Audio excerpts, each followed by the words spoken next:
चंदका निकटस्थ दारुठेंगगढ़र दलई देहरे असुमारी बल मुद्गर परी बाहु भारतीय स्वाधीनता संग्राम से जड़े विप्लवी योद्धा किंतु दुखर विषय से कटक जेल खसी काठजोड़ी कुआखाई अतिक्रम करी बारंग जंगल भितर लुचि पलाई जाउथिबा समय रे इंग्रेज माने तांकु पछपटर गुली मारिथिले एवं से माटी माँ पाई शहीद हो जाइथिले।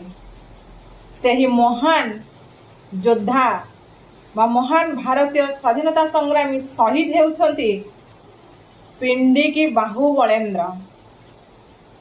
पिंडिकी बाहु बलेन्द्र सेही महान स्वाधीनता संग्राम को प्रणाम। मने रखंतु आज्ञा सेही महान स्वाधीनता संग्रामी हेउछंती पिंडिकी बाहु बलेन्द्र।